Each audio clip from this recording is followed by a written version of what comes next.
Hello from Ambanja village. We are here in a biotope which is completely man-made. You see the zizifa tree behind us. We can see here all the plantations of cashew nuts and so on. And if we look at the environment here, we can see that in the sun we have about 37 degrees centigrade. But despite of the fact that yesterday we had a heavy rain here, the midday humidity is only about 50%. So it drops down on a day which was not rainy, even lower than 50 degrees. And you see it's going down and down. On the sun it's quite hot. Welcome to Ambanja. We are here in the biotope of Ambanja Panther Chameleon, right where they come from. This is a modified landscape with huge trees of mango, here cashew nuts and all the other products that are grown here. And the Ambanja chameleons adapted to this environment in certain extent, and in certain they did not. But they thrive here actually, and are here to find in really huge numbers. The population structure is not as healthy as we would expect, because we have even found transgender specimens here due to the modified temperature regime and possibilities where to lay eggs. But anyway, this is where to find the Ambanja chameleon nowadays. We are now in the biotope of Ambanja Panther Chameleon. It is about 4 o'clock in the afternoon, and after a rain was quite close, we have now 88% of humidity and 32 degrees centigrade. We are here in the biotope of the Ambanja chameleon. Here is a young male right here, and look what are the conditions under which he is spending time in the late afternoon. The temperature is 31.5 centigrade and the humidity almost 80%. We have here a female of the Ambanja Panther Chameleon right in the biotope. Look how dense the population here is, and look how dense the vegetation here is. We have 32 degrees centigrade and almost 80% humidity. All around is the plantation of cashew and mango. We have found this beautiful mango tree, around which we found several specimens of Ambanja Panther Chameleon, and we have dug a hole same depth as the female would dig until reaching the soil. And of course the humidity in the sample is 99% because it's dug, but the temperature is 29 degrees Celsius. It means the eggs, if they are hidden shallow, will need about 29 degrees centigrade to incubate in the hottest parts of the year. And if the female digs a little bit deeper, so each 5 centimeters, the temperature will drop by 3 to 4 degrees centigrade. It means in the depth of about 4 inches, it will be about 27. Let us have a walk through the Ambanja village, a village that gave name to one of the local color forms of Panther chameleon, Forcifer pardalis. You see a heavily disturbed biotope where people live in the orchards and in plantations of diverse trees. They keep their zebus and plant diverse fruit trees, like for instance mango, which is dominant here, some citrus, like here, this one, or cashew nuts and others. And this all, the biotope consisting mainly of introduced plants, is the biotope of the Ambanja chameleon.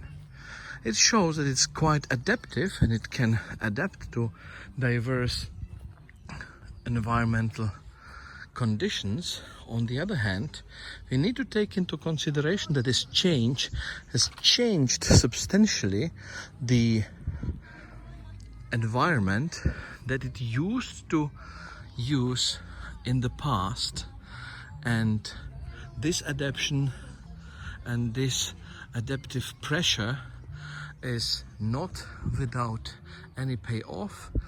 I will tell you more about this later. Just enjoy the view of the Ambanja village. This is how it looks like. We continue our walk through the Ambanja village.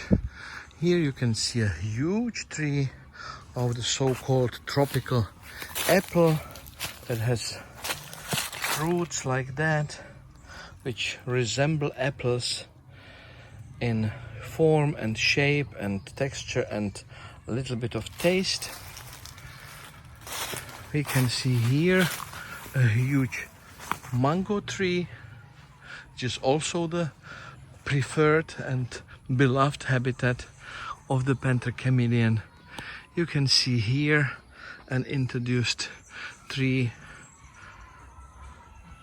and you can see here an orchard. This is actually also an introduced tree. It's called Zizifa.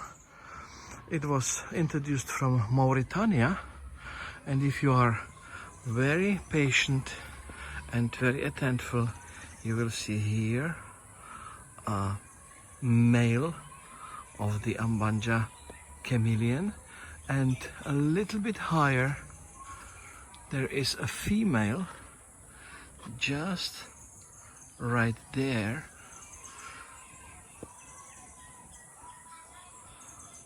So this is how the biotope of the Ambanja chameleons look like.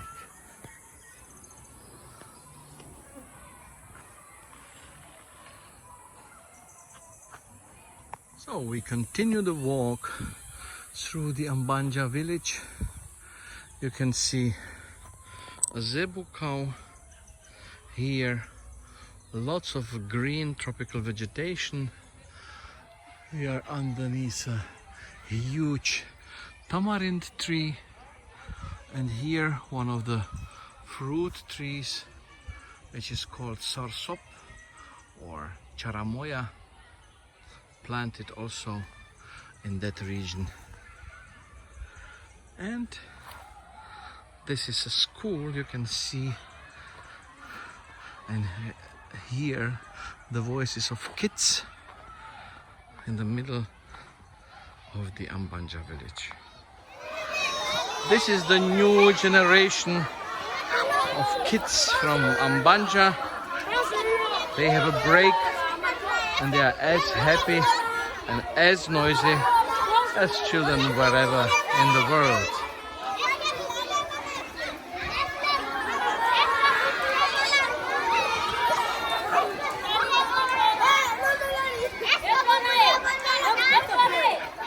In the middle of the village of Ambanja, next to the local school, we see other example of the local biotope.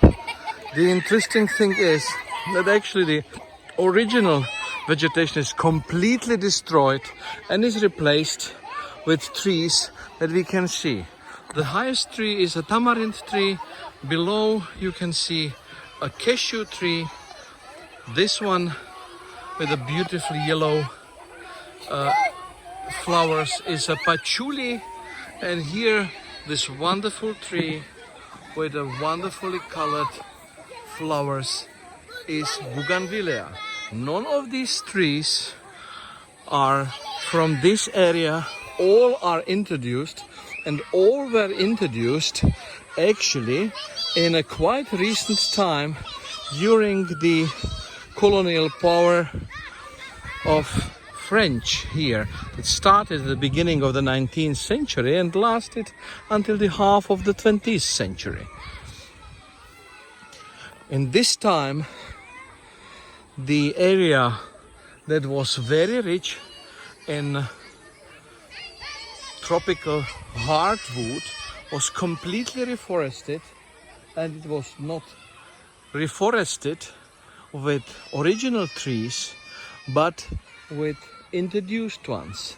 All those that we encounter here. Again, we have a nice bougainvillea tree here, and this is a tree called Zizifa, originating from Mauritania. This one is a cashew tree. This one is again a patchouli.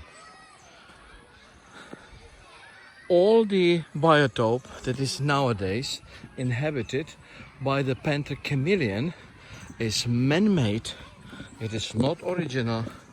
It is just something that has been replanted and done artificially. Here we continue the walk through the village of Ambanja. You can see a palm tree here, one of the really bad examples of trees planted here that destroy the landscape heavily. Australian eucalyptus tree. We have here again a tree of the cashew trees. Here again a huge eucalyptus, and we can continue. Here at the background a big tree of mango, and here we have jackfruit tree full of fruits. All these trees built the artificial non-native environment for the panther chameleon here. We made just few steps to the deep shade of the leaves of the cashew tree plantation, and look, the temperature dropped down from almost 37 to 34.5, and it still has not stabilized, so it's much colder here under the trees, and even the humidity dropped down from over 50 to 46. And this is exactly where the chameleons are found, in deep shade of these artificial forests and orchards of the suburbs of the Ambanja, where you can see the temperature still drops. The shade provides shelter from the sun rays, despite of the fact there are places where our chameleons can bask. The temperature here is by less than 5 degrees centigrade lower than on the open places. It is always very nice to find a chameleon in the wild, like this specimen of the giant Austerlitz chameleon here in Ambanja. They live together with the panther chameleons. They are a little bit less sensitive to high temperatures, but they actually inhabit the same environment as our beloved panthers.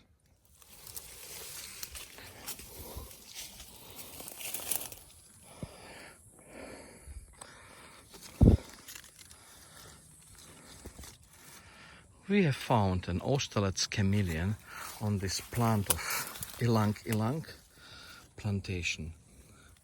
He is an old male that has suffered lots of injuries during his life. His tail is almost unfunctional, and he's at the end of his days here. Typical example of a plantation of the ilang-ilang plant used for the perfume industry. This is the flower of it, which is very costly and which is valued for its special scent that is used for French perfumes, specifically for the Chanel No. 5. Now we are in Ambanja region, in an area which is used for the ilang-ilang.